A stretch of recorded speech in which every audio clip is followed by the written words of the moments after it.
Church. Nimechukua sasa askofu wa jimbo la Mbeya. Shalom mtazamaji wa BCMC TV, bado tuko BCMC, tuko na baadhi ya viongozi wa huduma hii ya BCMC na tamani tumfahamu kwanza yeye anaitwa nani, anatokea wapi na anafanyia huduma wapi. Bwana Yesu asifiwe mtumishi wa Mungu.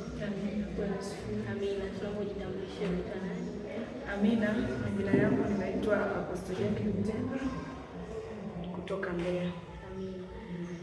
Kwa ambapo nafahamu kidogo sio sana, na hivyo unaweza ukatufahamisha zaidi. Wewe ni kiongozi katika huduma hii ya BCMC. Natamani kujua ni kiongozi gani na unafanyia uongozi wako mahali gani? Amina. Mimi ni askofu wa jimbo la Mbeya. Ninahudumia makanisa 5 kwenye mikoa 3. Nina mkoa wa Songea, nina mkoa wa Mbeya na nina mkoa wa Songwe.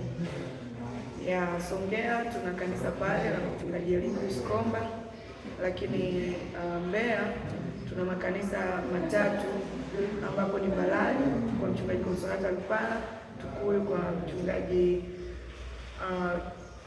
Samuel Mkondia, lakini pia kanisa langu binafsi. Alafu kule Songwe tuna kanisa moja mtaa Songea pale kwa mchungaji Witness Nyeusi.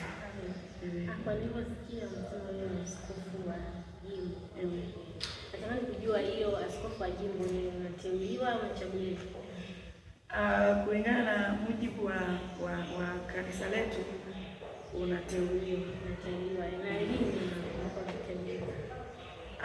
Mimi nimeteuliwa, nina miaka 2 sasa kwenye uongozi wangu. Mwaka niteuliwa mwaka 2023. Kwa huo muda wa miaka 2 na unaendelea bado na uongozi wako wa askofu katika jimbo lako. Tunatamani kujua ni majukumu gani kama askofu katika jimbo la Mbeya unafanya. Kwanza tafsiri ya askofu ni mwangalizi. Manake mimi nimepewa nafasi ya kuyatazama na kuhudumia wachungaji au kuwalea wachungaji katika maisha ya kiroho, ya kimwili. Nihakikishe kwamba wanakuwa katika ukuaji wa kiroho, lakini pia katika ukuaji wa kimwili, kumaanisha mavazi, muonekano, wawe ni watu ambao wanaweza kumletea Mungu. Mimi pamoja na mtazamaji wa BCMC TV tunatamani kujua wewe askofu wa jimbo la Mbeya unakutana na changamoto gani katika kuliongoza jimbo la Mbeya? Mimi binafsi kwenye uongozi wangu sijakutana na changamoto, kwa sababu ninaamini kwamba changamoto mara nyingi ndio zinatupeleka kwenye mafanikio. Kwa mimi changamoto ambazo nakutana nazo siwezi kuzita changamoto, bali ni chachu ya kunifanya mimi kuendelea kuwa bora na imara katika kazi yangu. Na hiyo ni changamoto ni chachu. Nimechukua sasa askofu wa jimbo la Mbeya. Lakini pia natamani kujua wewe askofu wa jimbo la Mbeya unamwakilisha vipi askofu mkuu kwa pale katika jimbo la Mbeya? Kwa sababu nimeteuliwa na askofu mkuu Mtume na Daktari Amos Lukoponela kuwa mwangalizi wa jimbo la Mbeya.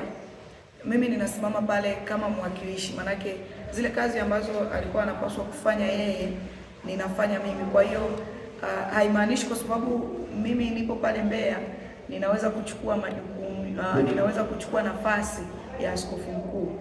Mimi nimekuwa ni mwakilishi tu, manake nafanya kwa niaba ya kiongozi wangu mkuu.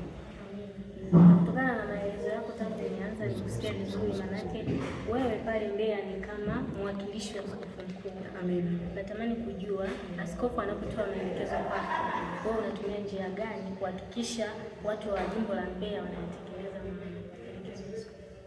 Amina, kwa sababu sisi wote tumezaliwa na baba mmoja na tumefundishwa kuishi katika nafasi ya umoja.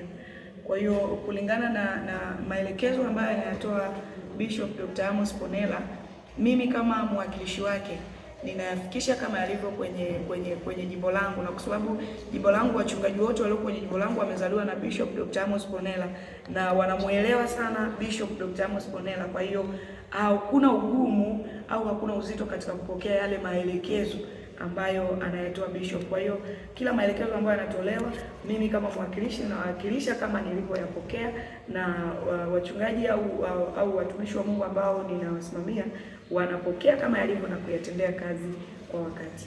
Amina. Tunatamani kujua ni mikakati ipi wewe kama askofu umejiwekea mwenyewe kuhakikisha jimbo lako linakuwa na linastawi zaidi? Kitu cha kwanza tunatembea katika maono 4 ambayo ni ya Bishop Dr. Amos Ponela. Kwa kupitia hayo maono manne ya kuhubiri Injili kwa mataifa yote, kuwafungua waliofungwa, kuandaa watendakazi, lakini kuandaa kanisa kwa ajili ya unyakuo. Kitu cha kwanza kabisa tunatembea katika yale maono. Katika ono la kwanza la kuhubiri Injili kwa mataifa yote, hiyo ni sera ambayo ipo katika jimbo langu. Tunahakikisha tunahubiri Injili, tunafanya semina za mara kwa mara, semina za ndani, kuhakikisha kanisa linakuwa kimwili, lakini pia kiroho. Kimwili nikimaanisha kiidadi, kiroho kumaanisha watu kumjua Mungu. Na je, tuna mfumo wote labda wawe kama askofu kutembelea makanisa yako? Huo ni wajibu ambao ni maisha yangu mimi kama kiongozi, kwamba siwezi kutaja ukuaji wa kiidadi au ukuaji wa kiroho kama sijaweza kufika. In short, mimi ni mwangalizi, maana yake ni mkufunzi mkuu katika haya makanisa ambayo ninayasimamia. Kwa hiyo lazima nifike kwenye vituo vyangu vya kazi na kuhakikisha kanisa linakuwa, ili kuweza kutolea ripoti pia juu ya uangalizi wangu. Amina, tuko mwezi wa 3 sasa.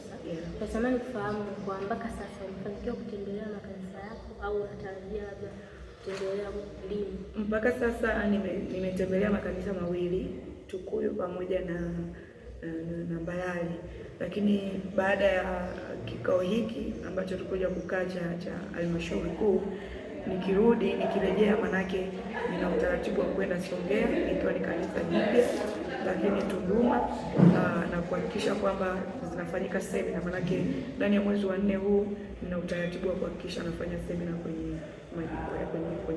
jimbo langu, manake makanisa ninayosimamia.